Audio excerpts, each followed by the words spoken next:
नमस्कार दोस्तों, स्वागत है आप सभी का आपके अपने इस यूट्यूब चैनल में। और व्यापम के द्वारा सब इंजीनियर ग्रुप 3 का जो रिक्वायरमेंट है, ओपीएन 3 सब इंजीनियर, मानचित्रकार, समयपाल, इस प्रकार की समस्त पदों के लिए जो विज्ञापन हमने आपको पहले बताया था, वो उसका डिटेल में यहाँ पर नोटिफिकेशन पूरी रूल बुक जो है जारी कर दी गई है।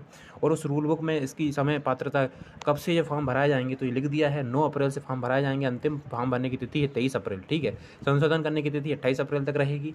फॉर्म की फीस 500 रुपये रहेगी। और ST SC और OBC और दिव्यांगजनों के लिए मध्य प्रदेश की यदि हैं वो, तो उनके लिए 250 रुपये रहेगी। जनरल के लिए 500 रुपये रहेगी। ठीक है, ये सब जानकारी हमने पुराने जब उसमें नोटिफिकेशन में दे दी थी। यहाँ रूल बुक में, पूरी रूल बुक में भी लिखी हुई है। जो पेपर है आपका, पेपर की तिथि निश्चित है।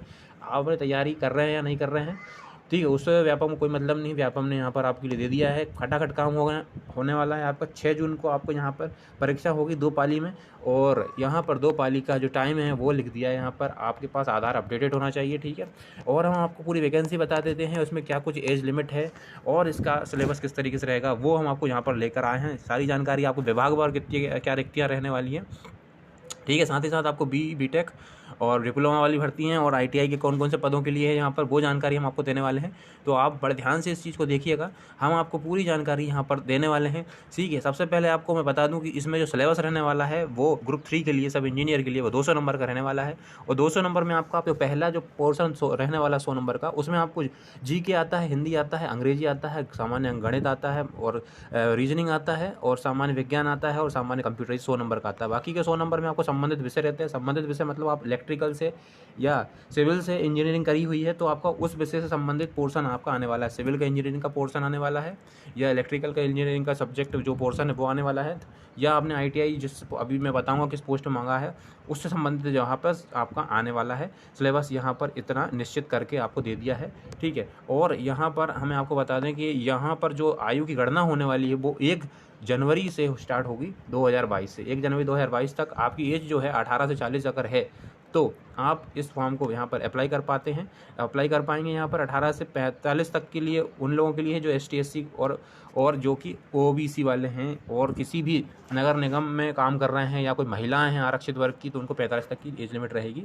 इंपॉर्टेंट बात यहाँ पर यह है कि आपको जो रोजगार का पंजीयन है वो जीवित होना ही चाहिए। ठीक है, इसके अलावा हम आपको बता दें कि यहाँ पर जो सिलेबस है वो तो हमने आपको बता दिया। यहाँ पर किस पोस्ट विभाग में कितने पद निकले हैं, ठीक है, वो पूरी जानकारी हम आपको यहाँ पर देने वाले हैं। ठीक है, और कुछ आपको जब यहाँ पर हम ये भी बता दें कि जो सिलेबस के बाद जो तिथि है एग्ज़ाम की, वो हमने आपको बता दी।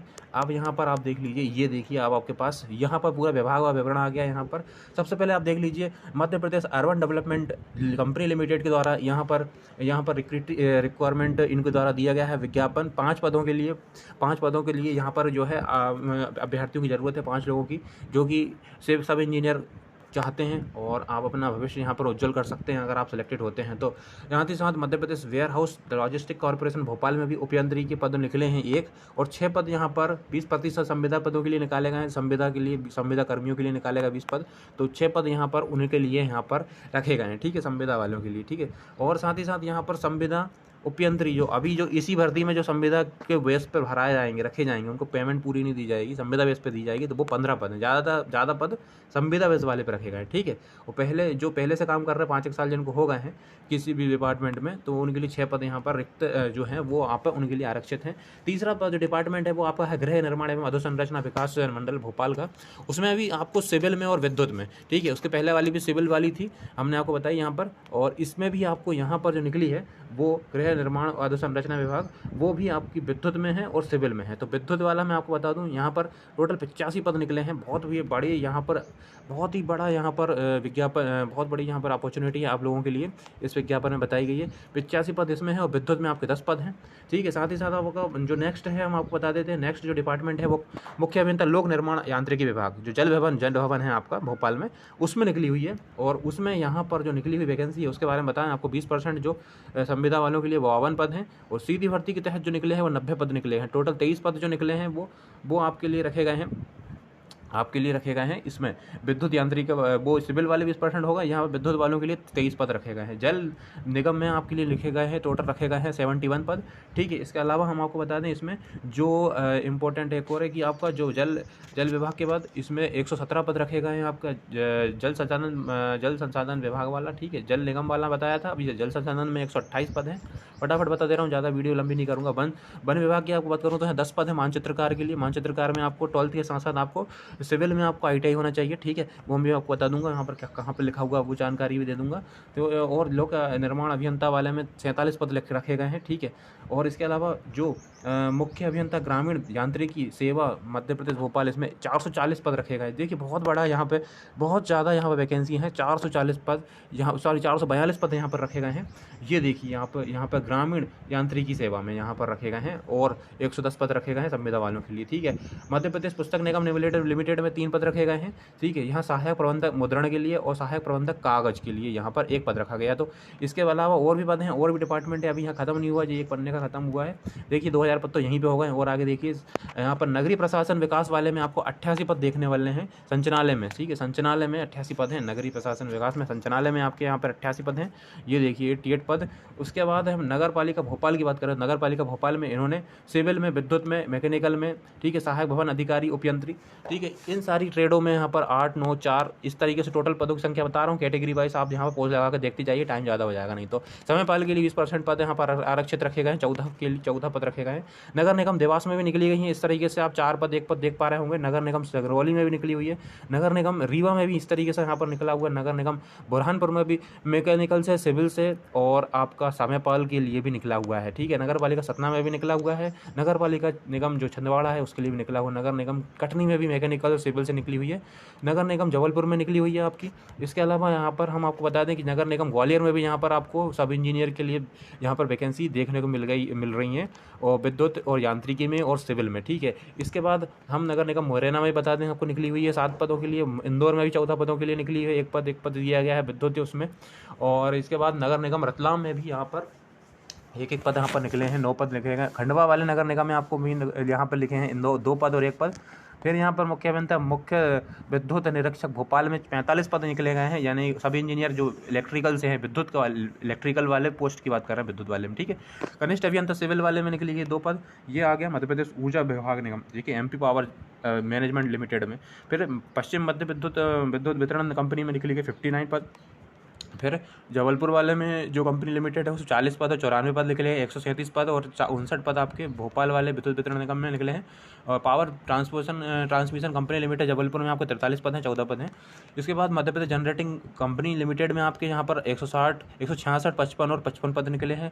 और लोक निर्माण यांत्रिकी विभाग में 6 पद हैं। इस तरीके से यहाँ पर मध्य प्रदेश प्रदूषण नियंत्रण बोर्ड में 6 पद हैं उपयंत्री के। ये टोटल आपके यहाँ पर दिखा दूँ मैं आपको, टोटल यहाँ पर पदों की संख्या है वो 3435 पद है। यहाँ पर 3435 पद हैं। बहुत बड़े यहाँ पर आपके लिए अपॉर्चुनिटी यहाँ पर निकल के सामने आ रही है, बहुत बड़े मात्रा में यहाँ पर पद निकले हैं। हम आपको थोड़ा सा योग्यता हर एक के बारे में बता दें जो हर जगह कॉमन है, ठीक है। जैसे मैं सिविल वाले की बात करूँ तो यहाँ पर डिप्लोमा मांगा गया है, 3 वर्ष का डिप्लोमा आपके पास होना चाहिए सिविल में। अगर आपने कर रखा है सिविल में 3 वर्ष का डिप्लोमा तो आप, ये डिपार्टमेंट यहाँ पर नाम लिखा है उपयंत्री, और ये डिपार्टमेंट है आपका अर्बन डेवलपमेंट कॉर्पोरेशन, ठीक है। इसके अलावा मध्य प्रदेश लॉजिस्टिक वाले में भी आपको 3 वर्षीय डिप्लोमा या डिग्री जो भी होगा चल जाएगा। यहाँ पे भी उपयंत्री के लिए मांगा गया है 3 वर्षीय डिप्लोमा। 3 वर्षीय डिप्लोमा यहाँ पे भी बोला गया है आपका, ठीक है। या फिर आपके पास इंजीनियरिंग डिग्री हो वो भी जो बोला गया है यहाँ पर लिखा है। देखिए संविदा कर्मियों के लिए बात हमने अभी करी थी बीच में, 5 वर्ष की होनी चाहिए संविदा की अवधि, ठीक है, निम्नतम। ये यहाँ पर उन्होंने उस शर्त के बारे में जिक्र किया है, ठीक है। वो चीज़ यहाँ पर आप समझ ले अच्छे से। और यहाँ पर आप उपयंत्री संविदा वाले में भी 3 वर्षीय डिप्लोमा, सेम यहाँ पर वही चीज़ें आपकी लिखी हुई हैं, 3 वर्षीय डिप्लोमा आपका हो, ठीक है। और यहाँ पे भी देखिए विद्युत इंजीनियरिंग में 3 वर्षीय डिप्लोमा हो, ठीक है। डिग्री यहाँ पे डिग्री है, वहाँ पे डिग्री के साथ साथ जहाँ डिप्लोमा है डिग्री के साथ किसी जगह पे डिग्री और डिप्लोमा दोनों ही लिखा गया है, ठीक है। और जिस श्रेणी में 5 वर्ष का, यहाँ पे भी वही बात है। मैं आपको समयपाल का बताने वाला हूँ, समयपाल का जो है बाकी सब में लगभग वही चीज़ें लिखी गई है। 3 वर्षीय डिप्लोमा और डिग्री जो भी है आपके पास चल जाएगा। सिविल वाले में भी वही बात लिखी हुई है। यहाँ पे भी देखिए डिग्री या डिप्लोमा जो भी है आपके पास, ये देखिए आपको कौन सा विभाग है, जो जल आपका जल संसाधन भवन वाला हो गया। और इसके बाद अभी यहाँ पे हम आपको हम आपको बात करने वाले हैं मानचित्रकार की बात करें तो मानचित्रकार की अलग से है। तो मानचित्रकार में आपको स्पेशल मांगा गया है कि आपको 12th के साथ साथ आपको जो है मुंबई एलिमेंट्री में पात्र आप सर्वे ऑफ इंडिया हैदराबाद से किया हुआ आपने प्रशिक्षण फोटोग्राफी में, तो ये इस तरीके का स्पेशल यहाँ पर डिग्री डिप्लोमा मांगा गया। आर्किटेक्चर या मानचित्रकार में डिप्लोमा, आर्किचित्रकार या डिप्लोमा होना चाहिए। आर्किटेक्ट में आपका एक डिप्लोमा होता है, वो अगर होगा तो कर पाएंगे आप। इंजीनियरिंग में, सिविल इंजीनियरिंग में यहाँ डिप्लोमा मांगा गया है, ठीक है। या पॉज लगाते जाइए, आप आराम से देखते जाइए। और इलेक्ट्रिकल में भी यहाँ पे वही डिप्लोमा, ठीक है। यहाँ पे मैं जो भी अलग होगा मैं आपको जो खट से बता दूंगा। यहाँ पे भी देखिए, अब मैं आपको सीधा लिए चलता हूँ समयपाल पे, चलिए आइए। जो एक एक्स्ट्रा पद आपको जो दिख रहा था अलग से थोड़ा पद, सहायक प्रबंधक कागज में, तो उसमें आपको यहाँ पर 3 वर्षीय डिप्लोमा होना चाहिए या फिर पेपर टेक्नोलॉजी में बीटेक होना चाहिए, ठीक है। ठीक है, आपको विज्ञान स्नातक होना चाहिए, पेपर टेक्नोलॉजी में आपका किया हुआ होना चाहिए। यहाँ पर उन्होंने इस बारे में लिख दिया है। समयपाल की हम बात कर रहे थे, बार बार हम उसी के विषय पर बात कर रहे हैं। देखिए जस्ट अभी रिलीज हुई है, यहाँ पर मैं आपको सीधा ही ले करके आया हूँ।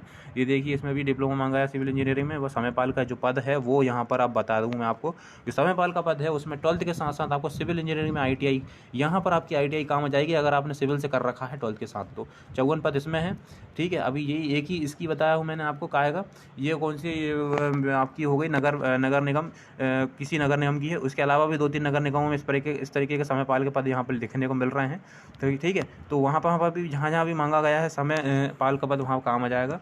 यहाँ पे भी सिविल में 3 वर्षीय डिप्लोमा सहायक भवन अधिकारी के लिए मांगा गया है, ठीक है। यहाँ पे भी देखिए आपको इस तरीके से हर जगह लगभग वही पद, यहाँ समयपाल का पद फिर से हर नगर निगम में निकला हुआ है, तो वो आपका यहाँ पर काम आ जाने वाला है।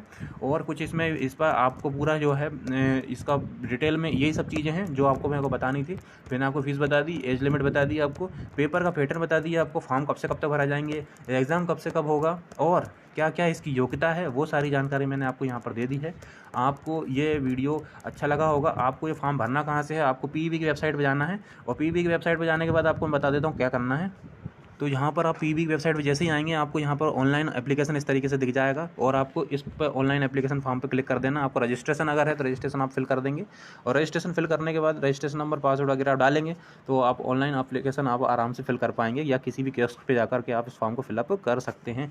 तो ये जानकारी कैसी लगी जरूर बताइए, और इस वीडियो को जरूर लाइक कीजिए, और हमारे चैनल पर पहली बार अगर जुड़े हैं तो आप इसे सब्सक्राइब जरूर कीजिए। So thanks for watching this video. इससे रिलेटेड कोई और भी जानकारी होगी तो हम जरूर लेके आएंगे। आप हमारे चैनल पर बने रहिए, आपको बहुत ही तरोताज़ा जानकारी इस पर मिलती रहेगी। धन्यवाद।